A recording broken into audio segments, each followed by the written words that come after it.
नमस्कार। देश के सबसे विश्वसनीय, लोकप्रिय और नंबर 1 शो शंखनाद में आपका स्वागत है। मैं हूं आपके साथ अर्पिता आर्या। पंजाबी सिंगर सिद्धू मूसेवाला के मामले में एक बड़ी खबर आ रही है। सूत्रों के मुताबिक पोस्टमार्टम रिपोर्ट में पता चला है कि करीब 24 गोलियां मूसेवाला के शरीर के आर पार हुई हैं। 24 गोलियां, एक गोली पसली में भी मिली है। ज्यादा खून बहने की वजह से जान गई है।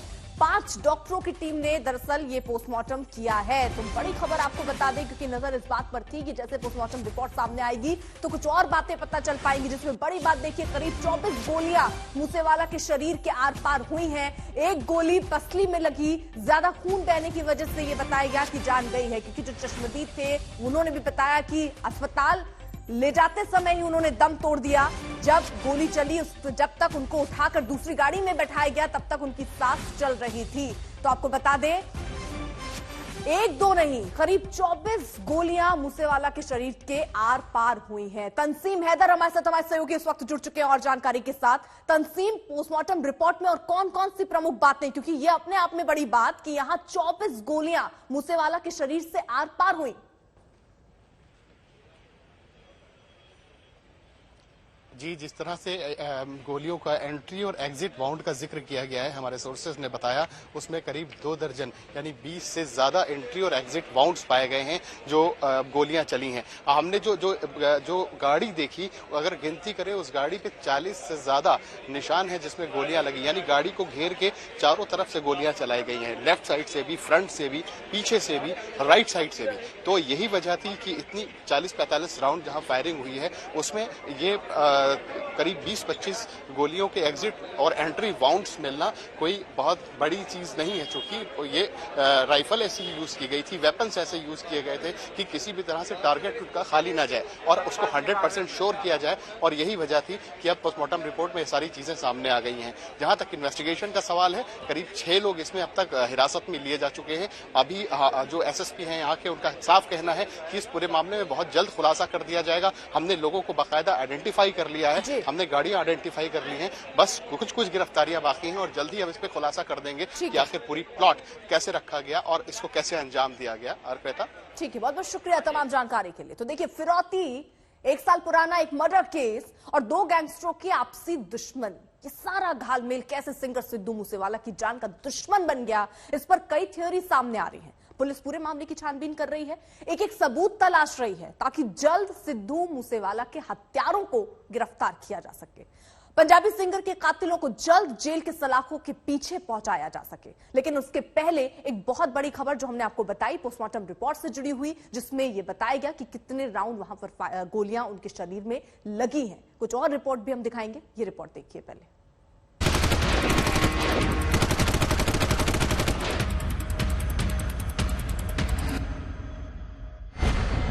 तिहाड़ जेल में प्लानिंग, कनाडा से सुपारी, 2 मिनट में 30 गोलियां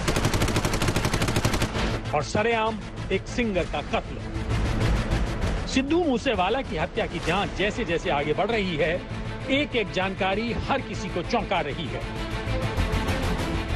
क्योंकि मानसा में हुए इस हाई प्रोफाइल मर्डर के तार 7 समंदर पार कनाडा से जुड़ रहे हैं। हत्या की जांच में पुरानी रंजिश, गैंगवॉर, पिछले साल हुए एक और मर्डर और उसके बदले की पूरी कहानी नजर आ रही है। ये जो इंसिडेंट है, ये एक इंटर गैंग राइवलरी का केस लगता है, क्योंकि इनके जो एक मैनेजर हैं शगनप्रीत, इनका नाम आया था जो विक्की मिड्डू खेड़ा वाले मर्डर केस में। वो अभी विदेश में, ऑस्ट्रेलिया में निकल गए हैं। तो उसका रिएक्शन में जो लॉरेंस बिश्नोई और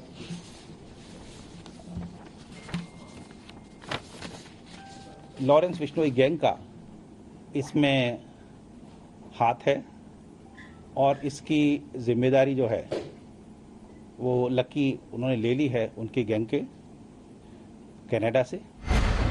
सिद्धू मूसेवाला के हत्यारों की तलाश में जुटी पंजाब पुलिस सीसीटीवी फुटेज खंगाल रही है।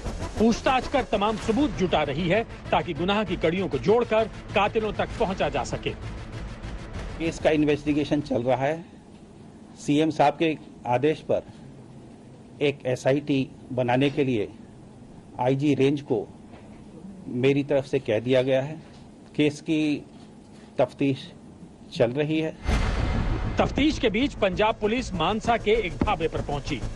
बताया जा रहा है कि सिद्धू मूसेवाला पर फायरिंग से पहले हत्यारे इसी ढाबे पर रुके थे। पुलिस ने यहां के सीसीटीवी फुटेज को जब्त किया है ताकि हत्यारों की पहचान हो सके। क्या खंगाल रहे हैं? मोबाइल कौन कौन मोबाइल फोन एक्टिव थे? हाँ जी, थे तो असी फुटेज ले रहे हैं कि अपना टावर डंप ले रहे हैं। अच्छा, टावर डंप ले रहे हैं। हाँ जी, हाँ जी। तो देखिए, ये बड़ा खुलासा अपने आप में पंजाब पुलिस की टीम इस ढाबे पर पहुंची है।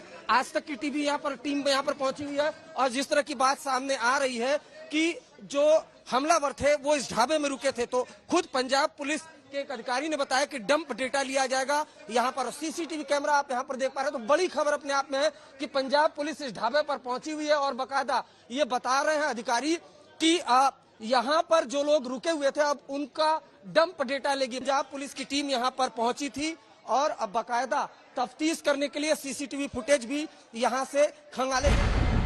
उधर पंजाब पुलिस ने उत्तराखंड एसटीएफ की मदद से देहरादून में 6 लोगों को पकड़ा है, जिन पर सिद्धू मूसेवाला की हत्या में मदद करने का आरोप है।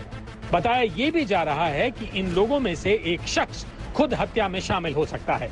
अब पुलिस ये पता लगाने की कोशिश कर रही है कि इनमें से कोई लॉरेंस बिश्नोई गैंग का गुर्गा तो नहीं, क्योंकि अब तक की छानबीन में पता चला है कि तिहाड़ में बंद गैंगस्टर लॉरेंस बिश्नोई ने ही इस कत्ल की साजिश रची और इसके लिए उसने कनाडा में मौजूद अपने साथी गोल्डी बराड़ के साथ जेल से ही चोरी छुपे वर्चुअल नंबरों के जरिए कई बार बात की। यही वजह है कि अब पंजाब पुलिस तिहाड़ जेल में बंद पंजाब के गैंगस्टर लॉरेंस बिश्नोई को रिमांड पर लेकर पूछताछ की तैयारी में है, ताकि इस मर्डर केस के बारे में और गहरी जानकारी मिल सके और कत्ल का असली मोटिव साफ हो सके। 8 अगस्त 2021 को मोहाली में विक्की मिड्डू खेड़ा नाम के एक शख्स का कत्ल हो गया। मारा गया विक्की लॉरेंस बिश्नोई का खास गुर्गा था। विक्की लॉरेंस की काली कमाई का हिसाब रखता था। उसकी हत्या का आरोप लॉरेंस के विरोधी गैंग पर था। लॉरेंस ने उसकी हत्या का बदला लेने की कसम खाई थी।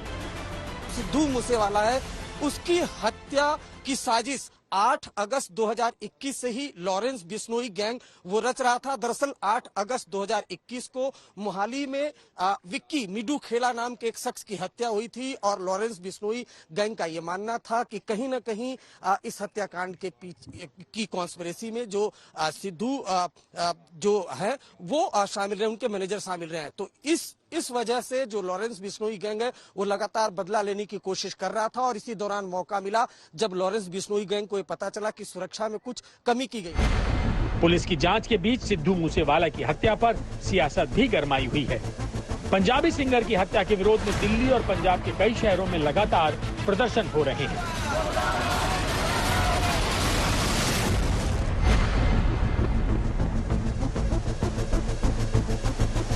बीजेपी और अकाली दल के प्रतिनिधिमंडल ने कानून व्यवस्था के मुद्दे पर राज्यपाल से मुलाकात की और आम आदमी पार्टी सरकार पर हमला बोला। महामहिम जी को बताया है कि हम पहले भी आपके पास आए थे, तब भी हमने जानकारी दी थी कि जब से ये सरकार आई है मान साहब की, तब से पंजाब के अंदर कानून नाम की कोई चीज नहीं है।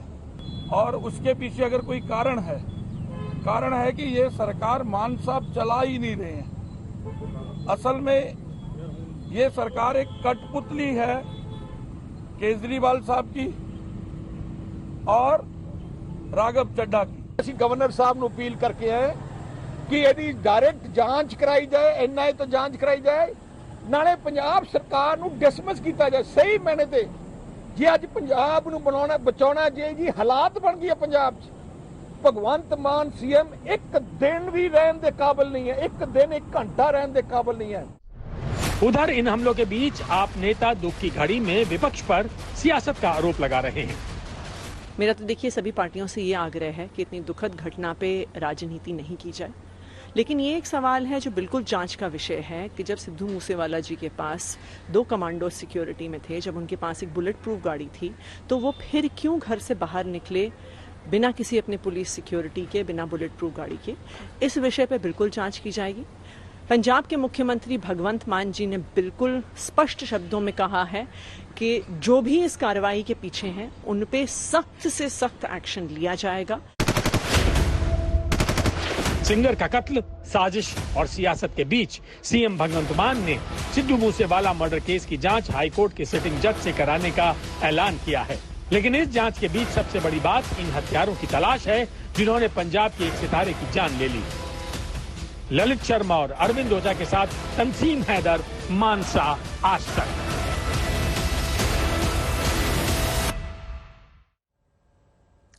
सिद्धू मूसेवाला के कत्ल की साजिश दिल्ली की तिहाड़ जेल से रची गई। साजिश को अंजाम तक पहुंचाने के लिए तिहाड़ में बंद गैंगस्टर लॉरेंस बिश्नोई की कनाडा में बैठे दूसरे गैंगस्टर गोल्डी बरार से फोन पर बात हुई, फिर रेकी हुई, शॉप शूटर का इंतजाम किया गया। लेकिन हत्या की पूरी प्लानिंग के बीच कई ऐसे सवाल हैं जिनके सुलझे बिना पुलिस का सिद्धू मूसेवाला के हत्यारों तक पहुंचना आसान नहीं होगा।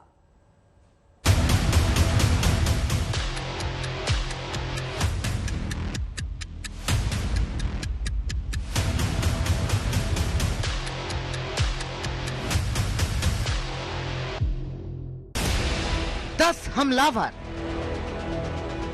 अत्याधुनिक AN-94 assault rifle, 40 round fire. ये तीनों बातें अपने आप में काफी हैं ये बताने के लिए कि रविवार शाम को पंजाबी सिंगर सिद्धू मूसेवाला की हत्या की लंबी चौड़ी प्लानिंग की गई थी, और प्लानिंग भी ऐसी कि सिद्धू मूसेवाला के जिंदा बचने की कोई गुंजाइश न रहे।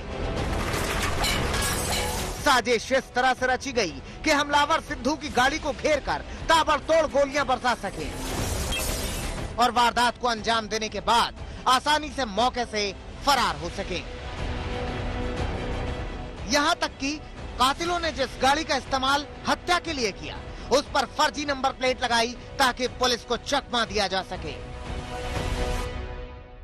जिस गाड़ी का इस्तेमाल है हत्यारों ने किया है वो बोलेरो गाड़ी है जिसका नंबर DL 10 CT 0196 है। और जिस तरह से पुलिस सूत्रों के हवाले से जो जानकारी सामने आ रही है, बताया जा रहा है कि जो ये नंबर है ये फेक है। उसके अलावा आपको एक बार गाड़ी के अंदर की तस्वीरें दिखा दें कि गाड़ी के अंदर एक दूसरी नंबर प्लेट है जिसका नंबर है PB 05 AP 6114।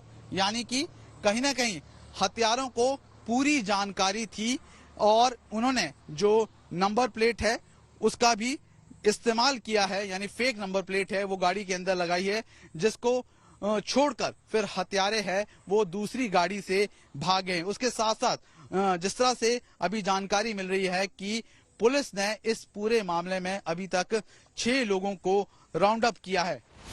लेकिन कत्ल की साजिश के बीच कुछ ऐसे सवाल हैं जिनके गुत्थे सुलझाए बिना सिद्धू के कातिलों तक पहुंचना आसान नहीं होगा।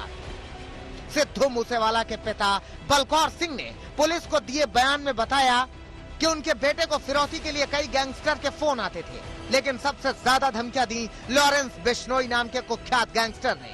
लॉरेंस बिश्नोई की तरफ से कई बार कई लोगों ने मूसेवाला को फोन किया। इन्हीं धमकियों के चलते मूसेवाला ने बुलेट प्रूफ फॉर्च्यूनर गाड़ी भी रखी थी। ऐसे में सवाल यह है कि जब सिद्धू मूसेवाला को कई बार गैंगस्टर की ओर से धमकियां मिली तो वो कमांडो के लिए बिना घर से बाहर क्यों निकले। सवाल यह भी है कि जब सिद्धू मूसेवाला के पास बुलेट प्रूफ गाड़ी थी तो वो इस गाड़ी से बाहर क्यों नहीं गए। इनके पास सिक्योरिटी के, पंजाब पुलिस के 4 कमांडो थे और अभी घल्लू घारा की वजह से हर साल पंजाब में सिक्योरिटी से थिन आउट करके फोर्स निकालते हैं जिससे घल्लू घारा के अरेंजमेंट फुल प्रूफ हों। उसमें इनके 2 कमांडो विड्रॉ किए गए थे। 2 कमांडो इनके पास थे, लेकिन जब ये गए तो दोनों कमांडो को साथ नहीं लेके गए थे, घर पर छोड़ के गए थे और रादर ये कह गए थे कि अब आपको आने की ज़रूरत नहीं है। इनके पास एक प्राइवेट बुलेट प्रूफ गाड़ी थी, वो भी नहीं लेके गए थे। सीएम साहब के आदेश पर एक एसआईटी बनाने के लिए आईजी रेंज को मेरी तरफ से कह दिया गया है। साजिश के मुताबिक सिद्धू के घर से निकलते ही एक कार उनके पीछे लग गई, दूसरी कार पहले से मौके पर मौजूद थी। तय जगह पर पहुंचते ही दोनों कारों में सवार हमलावरों ने सिद्धू पर ताबड़तोड़ फायरिंग कर दी, जिससे उनकी मौत हो गई।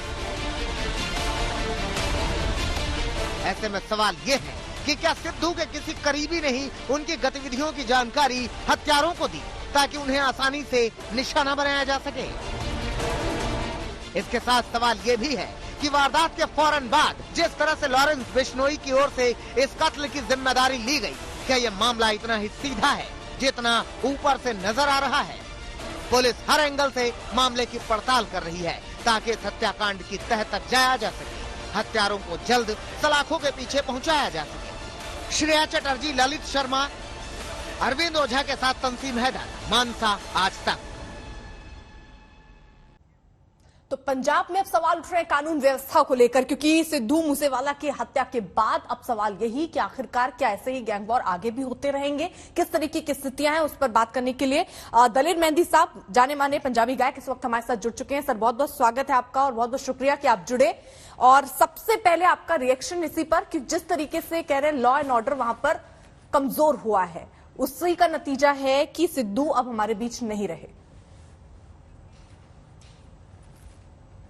जी, ये बहुत, एक तो कल मैं आगरे में शो कर रहा था, आगरा में, और हुनर हाट का शो था और अराउंड कोई 50,000 क्राउड था और हम लोग 2 घंटे खूब घुल मिल के नाचे और समझिए कि पूरा हिंदुस्तान यानी कि जितनी स्टेट्स हैं हर स्टेट का आदमी वहाँ पे था, हर प्रांत का आदमी था, हर धर्म जाति का आदमी था और वहाँ माहौल था कि बस ऐसा लग रहा था कि हिंदुस्तान मिल के नाच रहा है, बस खुशियाँ मना रहा है। और मैं शो करके जैसे नीचे उतरा तो मुझे खबर मिली और खबर सुनते ही बहुत मेरे दिल को बहुत बहुत धक्का लगा और बहुत, समझ कहते हैं कि सारा माहौल उदासी में फैल गया। और मैंने मूसेवाला जी को कभी गाना उनका मैंने सुना नहीं है और ना ही मैंने कभी फॉलो किया, ना कभी देखने की कोशिश की वो क्या करते हैं, कैसा गाते हैं, क्या उनका शैली है।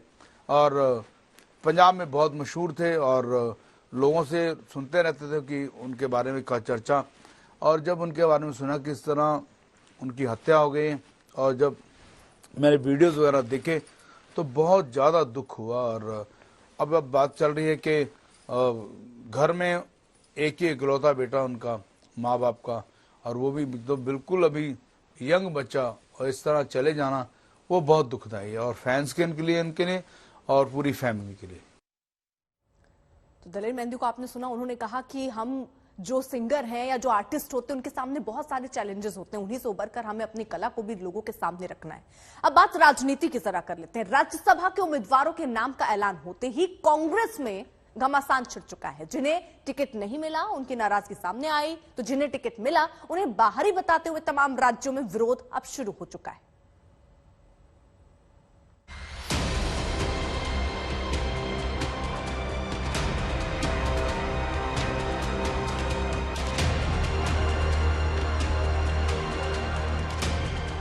राज्यसभा के लिए कांग्रेस उम्मीदवारों का ऐलान हुआ तो कईयों का चेहरा खिला, कईयों के अरमानों पर पानी फिरा। जिन्हें टिकट मिला उन्होंने पार्टी का आभार जताया, जिसका नंबर नहीं आया फौरन ही उनका दर्द बाहर आया। कांग्रेस प्रवक्ता पवन खेड़ा ने खुलकर तो कुछ नहीं कहा, पर एक ट्वीट में अपना दर्द जता दिया। शायद मेरी तपस्या में कुछ कमी रह गई। नगमा का नाम भी कांग्रेस की लिस्ट में नहीं था, तो उन्होंने भी अपनी नाराजगी जता दी। कांग्रेस नेताओं के ऐसे बयानों ने बीजेपी को मौका दिया। बीजेपी नेताओं ने फौरन ही कांग्रेस पर हमला बोल दिया। दिखता है कि कांग्रेस में अंदरूनी फूट है। लोग वहाँ की जो कांग्रेस के लोग हैं वो उनकी जो अंदरूनी पार्टी का जो फंक्शनिंग है उससे खुश नहीं है। लोकतंत्र और परिवार तंत्र में यही अंतर है। हालांकि कांग्रेस में राज्यसभा उम्मीदवारों को लेकर नाराजगी सिर्फ नेताओं तक नहीं है। तमाम राज्यों में बाहरी लोगों को राज्यसभा भेजे जाने पर सवाल उठ रहा है। छत्तीसगढ़ कांग्रेस के नेता अमित जोगी ने तो यहाँ तक कह दिया, जय हो हाईकमान, भाड़ में जाए छत्तीसगढ़ का मान। कि दोनों राज्यसभा सीटों पर बाहरी प्रत्याशियों को थोपना कांग्रेस की जय हो हाईकमान, भाड़ में जाए छत्तीसगढ़ का मान की दूषित सोच का परिणाम है। कांग्रेस आला कमान ने छत्तीसगढ़ के योग्य कांग्रेसी नेताओं को मौका न देकर उन्हें नीचा दिखाया है और छत्तीसगढ़ का अपमान किया है। उधर राजस्थान कांग्रेस के विधायक भरत सिंह ने अशोक गहलोत को चिट्ठी लिखकर बाहरी नेताओं को उम्मीदवार बनाए जाने पर सवाल उठाए हैं। कांग्रेस ने राष्ट्रीय महासचिव मुकुल वासनिक, हरियाणा के रणदीप सुरजेवाला और यूपी के प्रमोद तिवारी को राजस्थान से राज्यसभा उम्मीदवार बनाया है। वहीं छत्तीसगढ़ से राजीव शुक्ला और रंजीत रंजन को प्रत्याशी बनाया गया है, जिसके बाद से ही पार्टी में बाहरी वाला विवाद शुरू हो गया है। हालांकि पार्टी के नेता इन आरोपों से इनकार कर रहे हैं। पार्टी नेतृत्व सोनिया जी, राहुल जी, प्रियंका जी, इन सब के जो है उनके इच्छा के हिसाब से एक बड़ी खबर, दिल्ली में केजरीवाल के मंत्री सत्येंद्र जैन गिरफ्तार। बड़ी खबर आपको बता दें, स्वास्थ्य मंत्री सत्येंद्र जैन की हवाला केस में आपको बता दें गिरफ्तारी हुई है। तो बड़ी खबर और बड़ा झटका यहां पर केजरीवाल सरकार को। दिल्ली में केजरीवाल के मंत्री सत्येंद्र जैन गिरफ्तार हुए हैं। तो बड़ी खबर इस वक्त की, स्वास्थ्य मंत्री सत्येंद्र जैन की हवाला केस में ये गिरफ्तारी हुई है और बड़ी गाज उन पर गिरती हुई नजर आ रही है। और केजरीवाल सरकार के लिए ये बड़ा झटका। आपको बता दें, दिल्ली में केजरीवाल के मंत्री सत्येंद्र जैन गिरफ्तार हुए। ईडी ने सत्येंद्र जैन को गिरफ्तार किया है। तो बड़ी खबर इस वक्त की,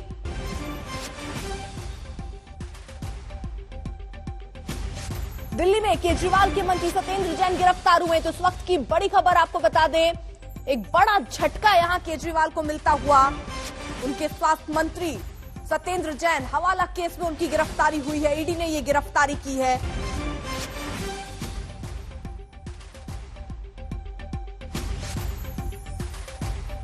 ईडी ने सत्येंद्र जैन को गिरफ्तार किया। आपको बता दें, दिल्ली में केजरीवाल के मंत्री सत्येंद्र जैन गिरफ्तार हुए हैं। तो बड़ी खबर इस वक्त की आपको बता दें, ये बहुत ही बड़ी खबर उस लिहाज से दिल्ली सरकार के लिए, क्योंकि उनके स्वास्थ्य मंत्री सत्येंद्र जैन की हवाला केस में गिरफ्तारी हुई है।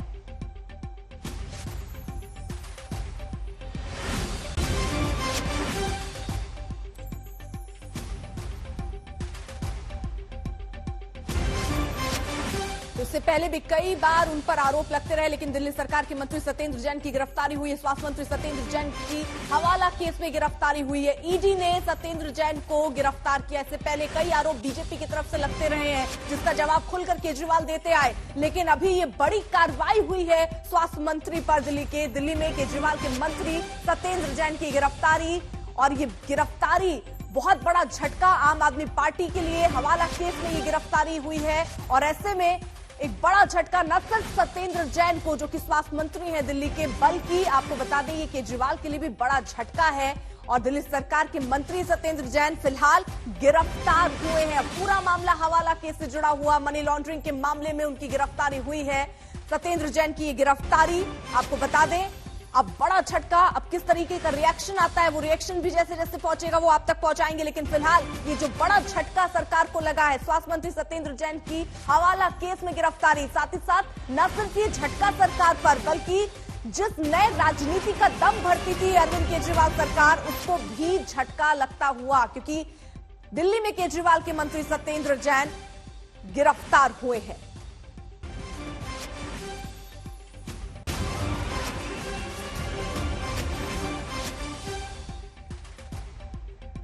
बड़ा झटका दिल्ली सरकार को लगता हुआ, क्योंकि स्वास्थ्य मंत्री सत्येंद्र जैन की गिरफ्तारी हुई है। केजरीवाल सरकार में मंत्री सत्येंद्र जैन के खिलाफ आपको बता दें 2017 में एफआईआर दर्ज हुई थी। उस वक्त 5 करोड़ की प्रॉपर्टी भी जब्त की गई थी। हवाला केस में ये गिरफ्तारी हुई है। सीबीआई की ओर से दर्ज एफआईआर के आधार पर मनी लॉन्ड्रिंग मामले में ये जांच शुरू हुई थी और उसी पूरे मामले में सत्येंद्र जैन की ये गिरफ्तारी हुई है। तो आपको बता दें, बड़ी खबर, शिकंजा जो है वो कसता हुआ नजर आया। दिल्ली में केजरीवाल के मंत्री सत्येंद्र जैन गिरफ्तार हुए हैं। फर्जी कंपनियों के जरिए दरअसल लेन देन का उन पर आरोप लगा। कई और आरोप उन पर। सीबीआई ने उस वक्त दावा किया था कि जैन ने 2018 से पहले के 5 वर्षों में दिल्ली में उनके द्वारा नियंत्रित कंपनियों के नाम पर 200 बीघा कृषि भूमि खरीदी थी और यह आरोप लगा था कि इन कंपनियों को या तो निवेशकों में से एक के रूप में तिहाई शेयरों को अपने नाम या अपने परिवार के सदस्यों या अन्य लोगों के नाम पर इन्होंने दिया था। सीबीआई ने इस मामले में 2010-16 के बीच दिल्ली की औचंडी, बवाना, कराला और मोहम्मद माजवी गांवों में 200 बीघा जमीन खरीदने के धन का कथित तौर पर इस्तेमाल इसमें किया गया था। तो ये तमाम आरोप उन पर लगे, जांच हुई और अब फिलहाल गिरफ्तार हुई है उनकी। कुमार कुणाल हमारे साथ, हमारे सहयोगी इस वक्त जुड़ चुके हैं और अपडेट के साथ। कुमार कुणाल, यानी एक बड़ा झटका और ये गिरफ्तारी, क्या इसकी संभावना दिख रही थी? देखिए, बिल्कुल दिख रही थी, क्योंकि ईडी ने अभी कुछ दिन पहले ही जो 4.8 करोड़ की जो प्रॉपर्टी है अप्रैल के महीने में, उसको अटैच की थी, जो कि सत्येंद्र जैन और उनकी फैमिली मेंबर्स के नाम से थी, उसको अटैच की थी। लेकिन ये जो पूरा मामला है वो तकरीबन 5 साल पुराना है और ये आरोप लगाया गया है ईडी की तरफ से सत्येंद्र जैन पर कि वो फर्जी कंपनियों के नाम पर, शेयर कंपनियों के नाम पर कोलकाता में जो चल रही थी उनके जरिए ये कारोबार किया था, ट्रांजैक्शन किए थे। तो ये पूरा मामला है 2015 और 16 का, जबकि ये कहा जा रहा है ईडी की तरफ से कि वो पब्लिक सर्वेंट थे और इससे जो है वो फायदा पहुंचाया गया गलत तरीके से। लगभग 4.8 करोड़ का पूरा मामला है, उसका कैश ट्रांसफर का मामला है। और ये कहा गया था कि कुछ जो कंपनियां थी जिनमें का नाम था सिंचन डेवलपर्स, मेटल इंपेक्स, मंगलायन, सन प्रोजेक्ट, इस तरीके की कंपनियां के जरिए उन पर यह आरोप लगाया था कि वो अपने परिवार में जो पत्नी है उनके नाम पर और तमाम लोगों के नाम पर इस तरीके के जो पूरा उन्होंने पैसे का गलत लेन देन किया था। तो ये पूरा मामला है और इसी के आधार पर पहले संपत्ति को जब्त किया गया था, अब गिरफ्तारी। ठीक है, आप रहिए जरा साथ। मनजिंदर सिंह सिरसा, बीजेपी के प्रवक्ता, इस वक्त हमारे साथ जुड़ चुके हैं। एक बड़ी कार्रवाई हुई है और गिरफ्तारी हो गई इस पूरे मामले पर, आपकी पहली प्रतिक्रिया सिरसा साहब? देखिए, ये गिरफ्तारी 4.5 साल 5 साल पुराने केस में हुई है, जिसके अंदर ईडी ने बकायदा सारी इन्वेस्टिगेशन करने के बाद वो प्रॉपर्टीज को अटैच किया। सत्येंद्र जैन हाईकोर्ट में भी गए, हाईकोर्ट ने कोई रिलीफ नहीं दी, हाईकोर्ट ने कहा नहीं, ये गलत काम किया आपने। उसके बाद पीएमएलए लगा, प्रॉपर्टीज जो है वो अटैच होगी, उसमें भी उसको कोई रिलीफ नहीं मिली। उनको 4.5 साल तक का टाइम दिया गया कि वो अपनी बात को डॉक्यूमेंट रखना चाहते हैं, कुछ प्रोवाइड करना चाहते हैं और दें। अब ये सारा कुछ जो हुआ है थॉरो प्रोसेस के साथ ईडी ने 4.5 साल सभी डॉक्यूमेंट्स को खंगाल कर उनसे सारी जांच कर, उनसे मांग कर सब कुछ, तब ये सब कुछ किया। अब वो ये भी नहीं कह सकते क्रिटिकल वेंडेटा है कि आज किसी की शिकायत की, कल किसी को अरेस्ट कर दिया, नहीं। 4.5 साल की प्रॉपर इन्वेस्टिगेशन है जिसमें उनको बार बार मौका दिया गया, उनको डॉक्यूमेंट प्रोवाइड करने को कहा गया। इसलिए कहाँ से पैसे आए आपके पास, कौन सा सोर्स था आपकी इनकम का, तो ये सारी बातें तो उनके पास उनसे पूछी गई। अब मेरा मानना है कि मान लीजिए आप अबू अरविंद केजरीवाल बार बार कहते रहे कि वेंडेटा पॉलिटिक्स है, ये ईडी का इस्तेमाल किया जाता है, तो आप बताइए कहाँ इस्तेमाल हुआ? तो 4.5 साल में भी आप डॉक्यूमेंट नहीं दे पाए। अगर अरविंद केजरीवाल जी ने गलत काम किया होगा तो उन पर कार्रवाई होगी, नहीं किया तो अपने घर आराम से बैठे हुए। इतने मंत्री, इतने एमएलए और आराम से अपने घर बैठे हुए हैं। सत्येंद्र जैन पर क्यों हुई? क्योंकि उन्होंने गलत काम किया। तो मुझे लगता है कि हम सबको एक बात याद रखनी चाहिए, हम पॉलिटिक्स कुछ भी करें, हम राजनीति में कुछ भी करें, लेकिन इस बात को ना भूलें कि ये जो एजेंसीज हैं इनकी जो क्रेडिबिलिटी है उसको दांव पे लगाएं केवल इसलिए। आज एक के साथ हुआ, कल दूसरे के साथ हो सकता है। सरकार आज एक की, कल दूसरे की हो सकती है, लेकिन जो सच्चाई है वो तो देश के सामने बदल नहीं पाएगी। कानून व्यवस्था यहाँ पे, और अगर गलत था तो सत्येंद्र जैन जी बार बार कोर्ट गए, क्यों नहीं कोर्ट ने उनकी बात सुनी? क्योंकि आप ये मान लीजिए ये कोई बग्गा का केस नहीं है कि पुलिस आई और उठा के ले गई, ऐसा नहीं हुआ। 4.5 साल की प्रॉपर इन्वेस्टिगेशन के लिए उनको बार बार बुलाया गया, बार बार अपने घर सुरक्षित गए, उनसे डॉक्यूमेंट मांगे गए, कोर्ट में कार्रवाई की गई, कोर्ट में डॉक्यूमेंट प्रूव किए गए, कोर्ट के बाद वो रिलीफ मांगने गए, हाईकोर्ट ने रिलीफ देने से मना किया। तो मैंने प्रॉपर प्रोसेस फॉलो किया गया 4.5 साल तक का। तो मुझे लगता है कि आज ये बड़ी घटना है जिसमें ये स्पष्ट हुआ कि अगर आप करप्शन करेंगे, आप बड़े आदमी होंगे तो भी नहीं बच पाएंगे। लेकिन सिरसा साहब, 2-3 आरोप भी लग रहे हैं कि किसी इशारे पर काम किया जा रहा है, परेशान करने के लिए ये सब किया जा रहा है। ये आरोप तो सीधे तौर पर अरविंद केजरीवाल लगा ही रहे थे और ये कह रहे थे कि इतने साल इन्वेस्टिगेशन चला, देखिए अभी तक कोई सबूत हाथ नहीं लगा, लेकिन अचानक से ये देखिए गिरफ्तारी हुई। आप कह रहे हैं सबूत होगा तो ही गिरफ्तारी होगी, स्वाभाविक सी बात है। लेकिन यहाँ पर केजरीवाल सरकार ये भी कह रहे थे कि सबसे ईमानदार सरकार हमारी है। सवाल तो अब उनके सरकार पे उठेगा अगर उनके स्वास्थ्य मंत्री इसमें लिप्त पाए जाते हैं तो।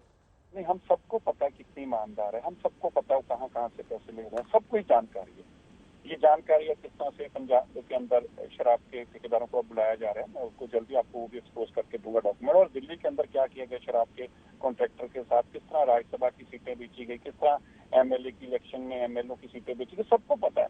लेकिन ये बात कहने से मैं ईमानदार ईमानदारी नहीं बनती। ईमानदारी के लिए पहले आपको ये बताना पड़ता है कि जो बेईमान लोग हैं वो आपके साथी तो नहीं है कहीं। अब सबको पता है कि आजकल पैसे का लेन देन कौन कर रहा है पंजाब में, सबको पता है कि दिल्ली के अंदर कौन पैसे का लेन देन करता है, सबको पता है एमएलए की टिकटें कैसे बिकती हैं। माफ करना, मैं बहुत, क्योंकि ये मसला ईडी से रिलेटेड है, ईडी इस केस की इन्वेस्टिगेशन कर रही है, लेकिन सच्चाई हम सबको पता है कि ये बहुत डीप रूटेड है। बहुत कुछ और भी है जो सबकी जानकारी में है, लेकिन वो कभी कितनी देर तक बचा पाएंगे, ये राज्यसभा वाली बातें भी सामने आ जाएंगी जल्दी आपको। क्योंकि पैसे, आप देख लीजिए, एक बात मैं आपको जानकर डाल दूं, पैसे देना पैसे लेना ये सबूत को छुपाया नहीं जा सकता। हमें लगता है कि हमने छुपा लिया, नहीं छुपता, क्योंकि देने वाला बता देता है मैंने दिए थे, बीच में जो ड्राइवर होता है वो बोल पड़ता है, बीच में जो डिलीवरी मैन होता है वो बोल पड़ता है, सैकड़ों लोग ऐसे इन्वॉल्व होते हैं, बात छुपती ही नहीं है चाहे आप कितनी भी छुपाने की कोशिश करें। इसलिए अभी भी बातें सामने आएंगी ना।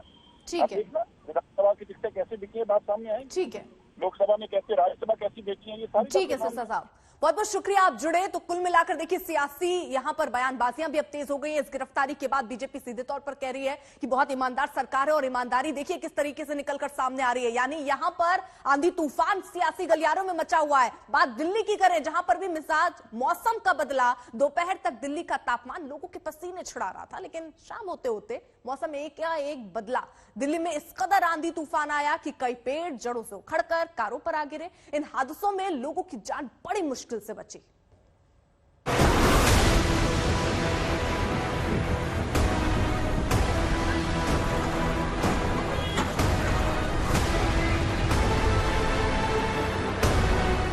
बहुत ज्यादा डर लगा और क्या।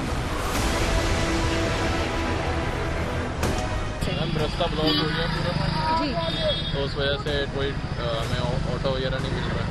पेड़ पूरा गिर गया, वो बिल्डिंग की वजह से हम थोड़ा सा बचा हुआ है।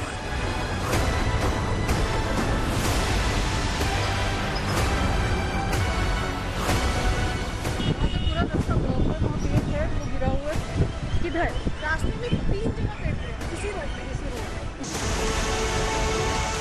दोपहर तक दिल्ली एनसीआर में सूरज भस्म कर देने पर उतारू था, लेकिन एकाएक मौसम का मिजाज ऐसा बदला कि हाहाकार मच गया। कहीं तेज आंधी ने बड़े बड़े दरख्तों को फाड़ दिया, कहीं जड़ से जुदा हो गए बड़े बड़े पेड़, कहीं कारों पर प्रलय बनकर गिरे पेड़, कहीं कारें चकनाचूर हुई, कहीं कारों के बीच में फंसे लोग, कहीं जिंदगी बची, कहीं जिंदगी जाम में फंसी। एकाएक तबाही का मंजर सामने आ गया। ये सुप्रीम कोर्ट के बाहर का नजारा है। ऑपरेशन यहाँ चल रहा है दिल्ली एनसीआर में। तेज आंधी के बाद यहाँ सुप्रीम कोर्ट के सामने पेड़ गिर गए हैं और सड़क पर कई गाड़ियां इसके नीचे दब गई हैं।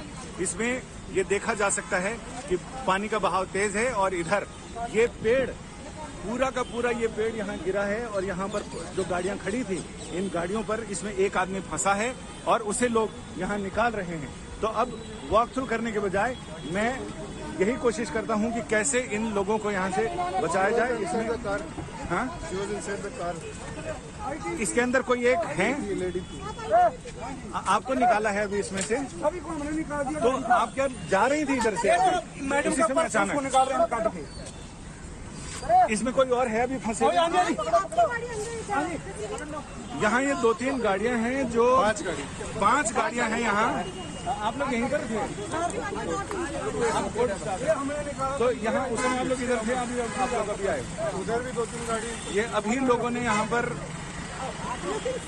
इनका पर्स निकाला है और रेस्क्यू ऑपरेशन यहाँ चल रहा है, जिसमें इन लोगों ने यहाँ ये पीछे ये गाड़ी दिखाई पड़ रही है, ये गाड़ी इसके अंदर दबी हुई है। इस तरह की 5 गाड़ियां हैं जो यहाँ पर इसके नीचे आ गई हैं। एक ये काली कार है जो यहाँ पेड़ के जद में आई है। ये गाड़ियां इधर पार्किंग में लगी थी और यहाँ से ये रोड क्रॉस कर रही थी, ये जा रही थी। अचानक यहाँ तेज आंधी के साथ ये पेड़ गिर गया है और इसके साथ ही यहाँ पर 5 गाड़ियां फंसी हुई हैं, जिसमें बाकी लोग तो निकल कर भाग गए, लेकिन उन महिला को यहाँ से अभी लोगों ने निकाला है। तो मौसम का मिजाज बदले, ये हर कोई चाहता है गर्मी से राहत मिले, लेकिन इस तरीके की घटनाएं भी सामने ना आए जहां पर कारों के ऊपर पेड़ गिर गया, जिसकी वजह से वहां जो लोग थे वो फंस गए, कुछ घायल भी हुए।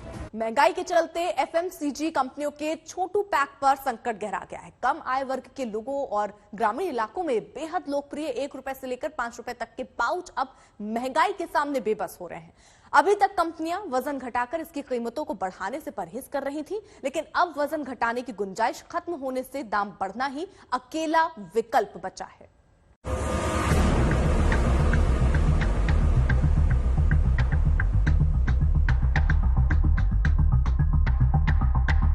छोटा पैकेट बड़ा धमाल वाला फार्मूला देश की एफएमसीजी कंपनियों के लिए फायदे का बड़ा जरिया रहा है, लेकिन बीते कुछ वक्त से 1, 2 और 5 रुपए के पाउच ने एफएमसीजी कंपनियों को मुश्किल में डाल दिया है। दरअसल महंगाई की वजह से देश की सैशे अर्थव्यवस्था पर बुरा असर पड़ रहा है। कच्चे माल की कीमतों में इजाफे के चलते एफएमसीजी कंपनियों ने छोटे पाउच के दाम बढ़ाने की जगह इसका वजन घटा दिया, लेकिन महंगाई में जारी तेजी के चलते एफएमसीजी कंपनियां अब इसका वजन और नहीं घटा सकती हैं। दाम बढ़ाते ही कंपनियों के रेवेन्यू में बड़ा रोल निभाने वाले इस छोटे पैकेट की बिक्री घटने की आशंका है। वजन न घटाने की वजह है कि जिस 1 रुपए के क्लिनिक प्लस शैम्पू से एक बार बाल धोए जा सकते हैं, उसका वजन और घटाते ही एक बार भी बाल धोना मुमकिन नहीं होगा। ऐसे ही हॉर्लिक्स के 2 रुपए के सैशे में 1 कप ड्रिंक बन सकता है, लेकिन अब मात्रा कम करते ही ये 1 कप ड्रिंक भी नहीं बनेगा। जानकारों का भी मानना है कि कम कीमत वाले पाउच में क्वांटिटी के लिहाज से एक स्तर के बाद उसे कम करना संभव नहीं होगा। इसके बाद केवल एक ही विकल्प बचेगा कि पाउच की कीमत बढ़ा दी जाए, लेकिन जो ग्राहक अब 1, 2 और 5 रुपए के पाउच की आदत डाल चुके हैं, उनके लिए कीमतों में बढ़ोतरी करना कंपनियों की बिक्री पर चोट पहुंचा सकता है।